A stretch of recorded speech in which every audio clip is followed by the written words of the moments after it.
Este é o quarto vídeo da série Luz e Cor, voltado para cursos de computação gráfica, principalmente para fundamentos da computação gráfica. E neste vídeo nós vamos falar sobre sistemas de cor. Em especial, vamos falar sobre sistemas de medidas absolutas de cor, ou seja, sistemas de cor que não são dependentes de como elas se reproduzem num ou em outro dispositivo. Então, mais relacionadas com o espectro de radiância que elas emitem. Aqui nesse slide nós estamos vendo só a divisão entre os 4 tipos de sistemas que nós temos que apresentar, os principais que nós vamos conversar. Só vamos conversar sobre esse, existem muitos. Os sistemas absolutos, a gente já viu os 2 primeiros, o CIE-RGB e o CIS-XYZ, que foram os sistemas que dão base a essa transformação de um espectro de radiância em uma medida tricromática de cor. Hoje nós vamos falar desses 3 outros sistemas, XY pequeno, Y grande, e o sRGB, o Standard RGB, e o CIE-Lab. Os outros 3, que são os sistemas para dispositivos, sistemas por enumeração interativos, nós vamos tratar em vídeos subsequentes. Então, recordando um pouco o que nós vimos no vídeo anterior nós vimos uma maneira de, a partir de um material que possui um certo coeficiente beta de reflexão, reflexão aí é uma função de lambda é o comprimento de onda, que geralmente dentro da faixa visível de 380 a 780 nanômetros. Quando ela se incide um iluminante numa luz, aí no caso estou usando um iluminante A, que corresponde às lâmpadas incandescentes, mas podia ser qualquer um outro, é só para um exemplo. A luz que se reflete tem uma distribuição por comprimento de onda, dado pelo produto ponto a ponto para cada comprimento de onda dessas 2 funções. E no momento que a gente tenta ver quanto desse espectro excita cada uma dessas 3 componentes, x barra, y barra e z barra, é como a gente mede a cor no sistema XYZ. Ou seja, de novo fazendo um produto ponto a ponto com cada uma dessas 3 para ter as componentes XYZ de acordo com essa fórmula que está aqui. Nessa fórmula, então, nós temos agora escrito na forma de somatório, porque como eu já tinha mencionado anteriormente, essas curvas são dadas de forma experimental, então são dadas por tabelas. Aqui, então, a gente teria a integral numérica desse L da luz vezes a coeficiente de reflexão naquele comprimento de onda vezes as componentes x, y, z. E aí teríamos as 3 componentes de cor a menos de um fator K, porque o iluminante, por exemplo, ele geralmente tem uma escala totalmente arbitrária. Às vezes a gente não tem um valor. Você pode multiplicar isso por 10 ou dividir por 10, você continua, em princípio, com a mesma resposta. Esse K ele é definido através da ideia, como eu já tinha mencionado anteriormente, a cor da superfície acromática, da superfície branca que existir na cena, mais clara é o que a gente entende por branco. Então, como é que seria essa luz incidindo num papel branco? Essa luz incidindo num papel branco, e a gente quer que a componente de luminosidade dessa luz, lembra que o Y foi escolhido para representar a luminosidade, a gente quer que ela seja igual a 1, e isso é que vai nos dar o fator K. Esse fator K, então, pode ser visto por essa equação que está aqui embaixo. Esse seria K vezes a luz incidindo numa superfície onde beta é 1 sempre, quer dizer que não tem beta nessa equação, vezes o Y barra, vezes d lambda, isso tem que dar 1. Então, com isso, a gente consegue calcular qual o valor de K que eu tenho que colocar naquelas fórmulas acima para calcular as componentes x, y, z. Tá? Então, esse foi o que a gente aprendeu nos vídeos anteriores. Estou fazendo uma revisão rápida. Um dos problemas que a gente tem é que a luminosidade que a gente percebe e vive no ambiente que a gente vive é muito variável, né? A gente, numa luz de um dia muito brilhante, a gente tem nas superfícies em volta da gente por volta de 100 mil lux. Num dia sombrio, a gente cai para 10 mil. No interior, perto de uma janela, para 1000. O mínimo que a gente usa para trabalhar são 100.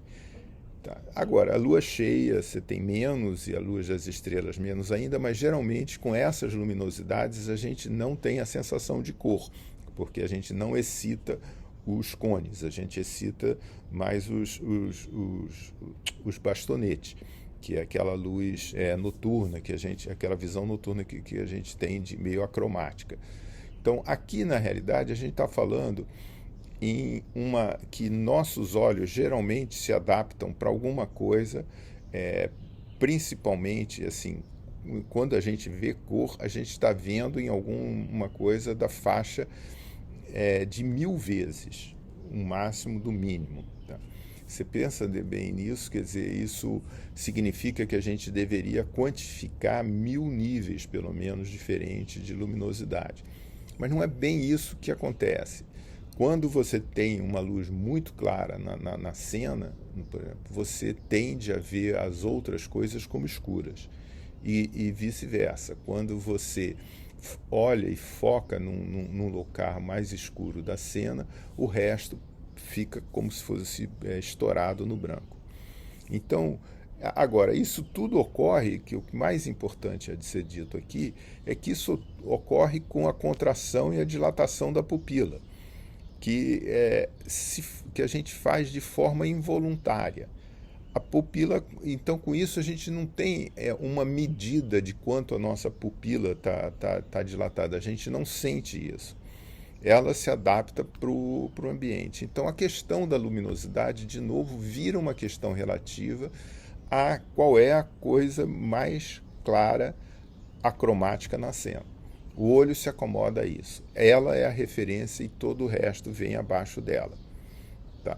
Então, isso dá a ideia de a gente pensar em um sistema de cor que, ao invés de ficar como nós estamos, x, y, z, a gente efetivamente separe a luminância da cromaticidade. A gente poderia até pensar que, e agora eu vou fazer um exemplo, que eu vou tirar primeiro aqui a minha câmera, para que não apareça, infelizmente não consigo, vamos ver se eu parando. Não tendo conseguido retirar a câmera durante o processo, eu vou simplesmente tampá-la, mas eu queria que vocês observassem esse slide numa sala escura para ver se totalmente escura.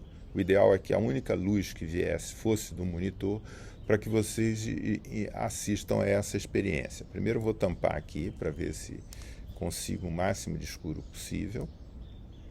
Então, aqui nós temos então uma tela preta, e aí eu coloco uma bola que eu espero vocês estejam percebendo como branca, se vocês estiverem numa sala totalmente escura. Se na sala houver alguma coisa com uma cor mais clara que essa, vocês vão percebê-la como cinza, que é exatamente o que ocorre no segundo passo, quando eu pinto em cima daquela bola uma outra bola com uma cor mais clara. E para a gente, então, essa segunda bola passa a ser a referência. E aí, mais uma vez, a terceira bola passa a ser a referência. Então, o que eu estou mostrando aqui? Estou querendo mostrar aqui que quando a gente está na cena, aquele objeto mais claro é o que se torna a referência de branco para a gente. Os outros todos ficam em torno dele.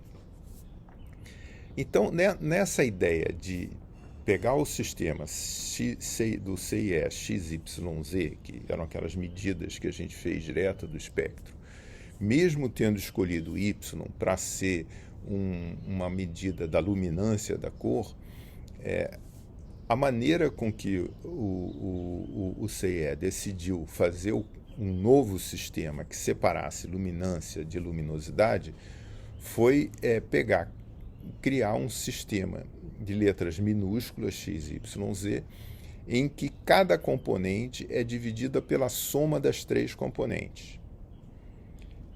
Essa álgebrazinha aqui nos dá algumas coisas interessantes. Primeiro, note que a soma das três componentes minúsculas equivale a 1, o que quer dizer, na realidade, que nós não temos três componentes, nós só temos duas, porque a terceira, digamos, o z, pode ser derivada das duas primeiras. Então, as duas cores, as duas componentes da cor que vão definir a cor são só o x e o y. O z seria separado. Então, nós teríamos uma cor definida por x pequeno, y pequeno e y grande. Na realidade, essa cor teria o y grande, que seria a medida da luminosidade, e esse x pequeno e y pequeno, eles estão projetados num plano cuja normal é 1, 1, 1, aqui que fica uma posição 1, 1, 1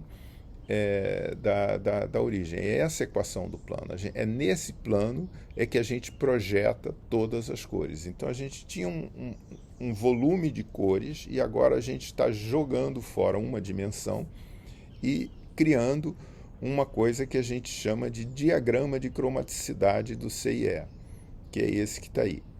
O diagrama de cromaticidade mostra todas as cores visíveis que partem desde o comprimento de onda de 380, que está aqui, você vê que ele demora um tempão. Essas cores que estão por fora aqui são as cores puras, espectrais, que a gente chama cores puras, porque seriam as cores daquele laser monocromático aqui na borda. Aqui no meio a gente vai ter a mistura de todas as cores, consequentemente vai ter o branco. E aqui nessa linha que liga o ultravioleta ao infravermelho, o violeta ao vermelho, a gente tem uma linha que é chamada linha púrpura, que é uma linha que une os dois extremos do espectro. Esse diagrama ele serve para representar a cromaticidade das cores. Tá? Nesse diagrama, a gente faz algumas definições. Por exemplo, eu sei que aqui no meio eu tenho o branco, que é o que está aqui. Ora, o branco é uma cor totalmente não saturada. Os saturados são as cores que estão na borda desse diagrama. Se eu tiver uma cor qualquer, eu posso medir o grau de saturação dela simplesmente por uma regra de 3. Eu ligo o W ao C1, tenho lá um C2 e aí tenho duas distâncias A, B e consigo fazer uma escala de saturação que vai ser A sobre A mais B. Então aqui a saturação é 0, aqui a saturação seria 1 ou 100%. De maneira equivalente também, nós temos outro conceito que é de cor complementar. Uma cor é complementar quando ela, misturada com a cor original, consegue dar o branco se você ajustar os parâmetros da mistura. Então, a cor complementar são uma cor que, quando ligada às duas cores, o branco está aqui no meio. Tá? Nós vamos ver a importância da cor complementar no nosso sistema visual daqui a pouco também. Um conceito muito importante é que dentro do diagrama você representa todas as cores possíveis percebidas pelo ser humano.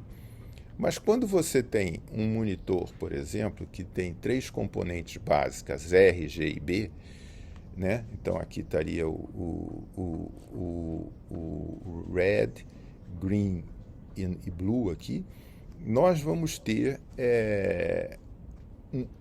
a combinação dessas 3 lanternas, ou desses 3 pixels de coloridos, vai nos dar somente cores no interior desse triângulo. Então, o conjunto de cores do interior desse triângulo é chamado de gamut em inglês, ou gama de cores de cromaticidade do caso de um monitor. Tá?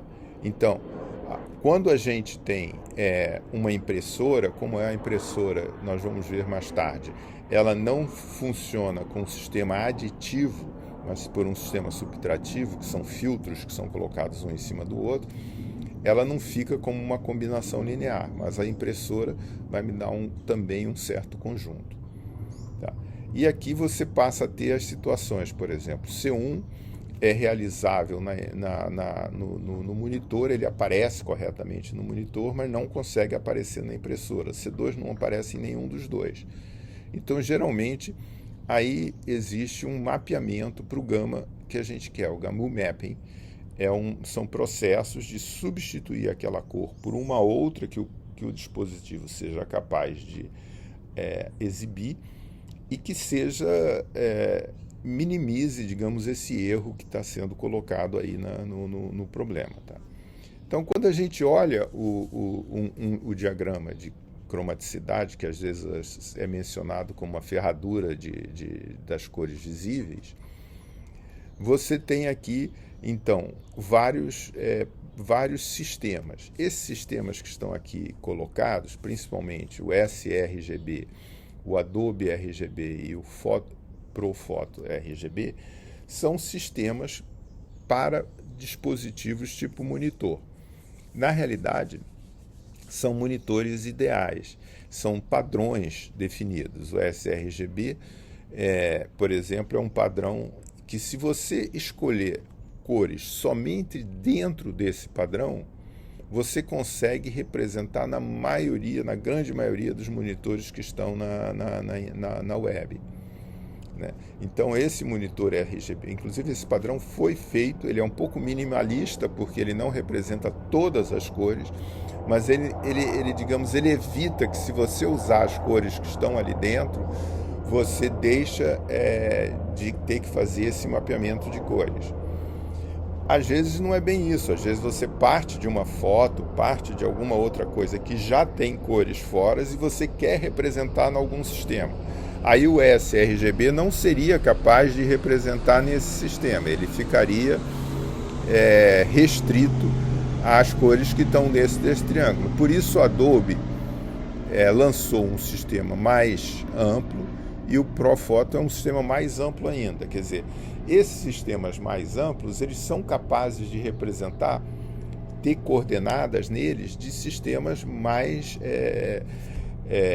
de cores que às vezes não estão no RGB, mas em contrapartida, para você pegar uma imagem definida com cores nesses sistemas e tiver que colocar dentro de um monitor sRGB, que a maioria dos monitores hoje são, você vai ter que fazer uma mudança, um mapeamento, uma função de cada cor para uma nova cor, para manter o que você quiser manter da imagem, digamos, manter ou as cores aqui dentro verdadeiras, ou o espectro ser mais mantido a forma dele, alguma coisa você vai ter que fazer para fazer esse mapeamento de cores.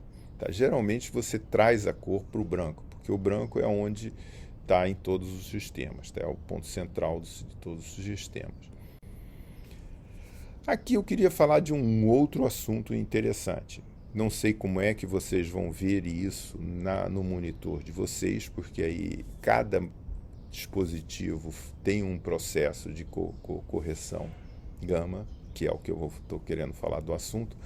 Mas, por exemplo, no meu dispositivo, no Mac, essa escala de cinza aqui está melhor que essa escala de cinza. Ela parece mais linear aqui. Agora, essa escala de cinza daqui de cima é 0,36, 73, 36,5, vira 73, mais 36. Ela é linear em valores de intensidade de 0 a 255, que geralmente é um byte para representar essa coisa. Aqui não, aqui eu tenho uma escala não linear. Às vezes ocorre essa situação onde uma entrada uma coisa tem um sentido e a saída tem um sentido, por exemplo, nesse caso, minha meta era observar perceptualmente cores, distâncias equivalentes a partir de uma entrada, aqui distâncias iguais, perceptualmente iguais, a partir de uma entrada que não com intervalos variáveis. Essa coisa de input e output, às vezes esses sistemas são modelados por vários inputs e outputs. O output de um vira input do outro, aí vira. São várias componentes que vão modificando de alguma forma a cor ou a luminância da cor, principalmente. Então, a maneira com que geralmente a gente usa para fazer esse modelo é usar essa função y é igual a x elevado a gama. E essa modelagem aqui, essa funçãozinha, essa função aqui 2D, é o que a gente chama de modelo de correção gama. Ou seja, nesse caso, eu apliquei uma correção de gama igual a 2, é x ao quadrado. Tá? Ou poderia ser gama igual a meio, aí seria a raiz de x, etc. Então, por que esse modelo é usado? Por uma razão muito simples. Se você tem um input x dando um output y nesse modelo, com gama 1, e esse y vai dar um g com gama 2, então, se você acumular de x para g, você vai ter simplesmente o produto gama 1 por gama 2. Se esse g fosse para um h, com gama 3, você também teria um produto gama 1, gama 2, gama 3. Então, se você tiver 10 componentes, cada componente tiver um gama, o gama do sistema como um todo é simplesmente o produto dele. Esse modelo matemático simples serve para a gente ajustar essas correções, principalmente de intensidade nas questões de cor. Nós vamos encontrar ele em diversas situações, esse modelinho matemático. Então vamos voltar aqui agora e tentar explicar o que é o sRGB, que era do padrão mais básico, que seria um padrão default para cores na internet. Esse sistema foi proposto por uma consórcia entre a Hewlett-Packard e a Microsoft e depois foi adotado pelo W3C, que é o Worldwide Consortium da Web, tá certo? Ele é bem... Essas questões de medidas de cor, elas não são simples. A gente olhou para o fundo do olho e viu quanto a radiância excita os cones que estão no fundo dos nossos olhos. Mas nossa percepção de cor, ela vai do ambiente, da luz que está em volta da gente, vai de uma série de outras coisas. Então, esse pessoal, quem fez essa proposta do RGB, procurou imaginar uma pessoa vendo monitores dentro de casa, com um nível típico de luminância de 80, aqui no caso acho que está candelas por metro quadrado, o luminante branco sendo D65, que as paredes têm aproximadamente 20% de reflexão dessa luz, e por aí vai, quer dizer, vários detalhes de como é o ambiente em termos fotométricos da pessoa que está sentada. Isso era mais para um ambiente de escritório, um ambiente de TV. Tá. Agora, quem seria esse monitor que vamos usar? Aí eles foram para as associações, como o ITU, que é uma associação que trata de eletrônica, de monitores. E lá pegaram a definição de um monitor padrão. Quando você recebe a definição de qual deve ser um monitor padrão, quer dizer, esses padrões de TV, serve para que os fabricantes produzam um monitor que reproduza as cores de forma mais correta. Então, esse monitor padrão teria um vermelho que tem a cromaticidade dada por esses valores, 64% e 30%, o verde 30% a 60% e o azul essa cromaticidade. E o branco do monitor é um D65 com essas cromaticidades que tem aqui em XY. Existem tabelas de cromaticidade dos brancos, mas aqui a gente vai derivar tudo. Então, quando é isso que você recebe. E agora vem a pergunta, como é que eu converto um XYZ para esse sRGB para que eu mande essa minha informação de cor que eu acabei de calcular, vindo do espectro, eu quero agora colocá-la no monitor e aí eu quero reproduzir a cor que eu fui lá e medi o espectro na superfície. Então, vamos começar um processo e agora, nesse processo, eu vou mostrar a álgebra que está por trás disso. Claro que no final vai sobrar uma funçãozinha pequenininha que é simples e eficiente de ser feita. Entender o processo, para alguns de vocês, pode não fazer sentido. Então, se não fizer, por favor, não se aborreçam, pensam mais. Espero só que tenha um pouquinho de paciência nos próximos 3 slides. Então, olha só, eu tenho XY, eu gostaria de ter mais. Quem é o Z? É 1 menos a soma de XY. Isso é fácil de calcular, correto? Agora, quem é o D65? Eu queria ter as componentes XYZ do D65. Depois vocês vão ver por que eu preciso disso.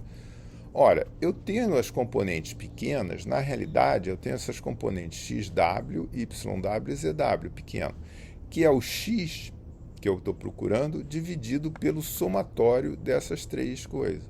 Cada branco tem um somatório diferente. Então, eu só sei que o Y do branco que é 1, que essa é a padronização que a gente usa. Ora, se eu sei que 1 sobre sigma W é igual a 0,329, eu já sei quem é o sigma W. É 1 sobre 0,329, tá certo? E aqui eu coloco o que eu estava buscando. O que eu estou buscando é esse x, y, z maiúsculo. Eu tenho os minúsculos e não tenho o somatório, mas eu sei que 0,32 vezes o somatório dá 1. Então é 1 sobre esse valor. Com isso eu consigo determinar quem é o x e quem é o z. E com isso eu tenho o XYZ do branco do D65. Claro, existem tabelas. Se for numa tabela, você vai achar esse mesmo valor. Tá? Porque essa informação aqui, ela é a informação absoluta.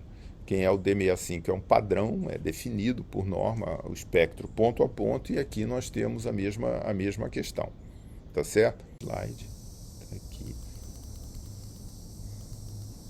04120358. 04120358. No caso aqui, nesse site foram feitos esses cálculos com mais um algoritmo significativo. Mas é aquela mesma matriz que a gente derivou da vez. E para fazer o processo inverso é o inverso. Eu vou usar o inverso dessa matriz e depois o inverso dessa transformação para fazer a correção de XYZ para sRGB. A gente costuma dizer que o espaço XYZ é um espaço linear e o espaço sRGB é um espaço não linear, onde foi feita essa correção perceptual das intensidades. Em princípio, a gente deveria sempre voltar para o espaço linear para fazer as álgebras que a gente vai fazer nos algoritmos que nós vamos usar em computação gráfica. Mas não é comum isso. Geralmente as pessoas trabalham mesmo como se o não linear fosse linear. Depois voltamos a esses assuntos aí. Mas aqui está só a questão inversa. Vamos levantar mais um problema interessante, que é a medida de diferença de cor. Medida de diferença de cor é um assunto importantíssimo, que tem a ver até com o comércio de quem faz coisas coloridas. Se você entrega um produto que foi especificado com uma cor e o comprador mede a cor e vê que ela foi diferente, tem uma certa discussão, até porque nunca pode ser exatamente igual. Os espectros vão ser sempre diferentes, porque geralmente, a não ser que você esteja reproduzindo o mesmo objeto com a mesma tinta. Mas se a percepção humana é aceitável ou não, é uma questão complicada. E aí entra no fato complicado de que esse espaço x, y, z, ou x pequeno, y grande, é muito não linear. A gente percebe duas coisas com uma certa distância, aqui com uma pequena variação no azul e com uma grande variação no verde. Então, no vermelho está no meio do caminho. Então está numa coisa que você precisa buscar um espaço linear. Essa busca de um espaço linear é um assunto bastante complexo. Já tivemos uma vez, o Lorenzo fez uma tese de doutorado nesse assunto, sobre busca de um espaço linear. Até hoje é um assunto. Então, aqui está uma curva do CIE que tenta dizer qual é a relação entre Y e a luminosidade percebida por Y. E está aqui essa relação sendo como uma curva modelada como uma raiz cúbica, que no caso, nessa correção gama, é de novo uma correção gama sobre Y para transformar Y, que é uma luminosidade, mas é uma luminosidade que não é perceptualmente uniforme, para L, que seria uma luminosidade mais perceptualmente uniforme. Quer dizer, então seria a maneira de você colocar distâncias iguais em luminosidade com L, não com Y. Você deveria estar buscando isso. As cores opostas são as cores complementares do verde e amarelo. O que acontece no nosso sistema humano é que a gente falou muito dos cones, mas o nosso processo de disparar neurônios para o cérebro, ele vai de um processo de excitação e abstinência de sinal. Quer dizer, ele compara os sinais. Com isso, as cores opostas tendem a ter um significado maior nesses estudos perceptuais. Por essa razão é que quando alguém tentou criar um espaço perceptualmente uniforme no CIE, que é o espaço lábio, L estrela, A estrela, B estrela também é chamado, eles criaram um espaço que é o seguinte. Primeiro, eles criaram do preto ao branco, da luminosidade 0 à luminosidade 100, no caso aqui. Tá? E depois fizeram uma escala A e B, onde A pega as duas cores opostas, verde e vermelho, e B pega o azul, amarelo. Negativo para o azul, amarelo positivo, aqui verde, vermelho, etc. Tentaram criar um espaço que fosse perceptualmente uniforme. Tá? Então, seria esse formato aí do espaço. Aqui está nosso modelo de conversão de um CIE XYZ para o CIE Lab. Você tem que dividir o X pelo branco de referência, fazer uma correção gama, que está aqui, y elevado a 1/3, tá? E fazer essas contas aqui para chegar às componentes CIE-LAB. Isso aí, esse branco de referência, não precisa ser calculado toda hora, tem tabelas como essas aqui que eu tirei, adaptei da DCIS RGB, tá? Aqui, onde tem os diversos iluminantes, D55, D65, todos eles, o que eles correspondem, tentam imitar na vida real, né? E seriam essas coisas. Toda a ideia desse espaço é você saber medir diferenças de cores. Você tem uma cor que tem um L1A1B1, L2A2B2, e eu quero saber medir ΔE com isso. Tá? Esse espaço de ΔE já seria calculado por essa diferença. L2 menos L1 é o ΔL aqui, ΔA, ΔB é isso aqui, e a ideia de quem projetou isso era que isso, se fosse menor que 1, era uma diferença que quase não se nota, e menor que 5 seria uma pequena diferença. Agora, entre isso ser proposto e isso ser aceito pela indústria têxtil, pela indústria de impressão, de documentos, etc., não aconteceu. Então existem vários modelos de correção dessa fórmula, tá? Que botar fatores aqui dentro e tal. O mais notado dele tem aqui uma wiki, mas o ΔE 2000 seria uma solução para isso. Como esse é um assunto muito abrangente, nossa aula hoje, nosso vídeo hoje já tem 35 minutos, eu vou deixar para vocês só como uma referência, tá? Não vou parar por aqui, então. Então, nós aprendemos o sistema x pequeno, y pequeno, que separava, e y grande, que separa a cromaticidade da luminância. Depois nós estudamos como fazer isso para o sistema sRGB, que é um monitor padrão, transformar x, y, z para um monitor padrão, que seria o que você colocaria nas imagens e mandaria para o monitor. E aí, por último, estudamos um pouco esse sistema LAB, que serviria para a gente calcular a diferença de cores. Esse é o assunto de hoje. Muito obrigado.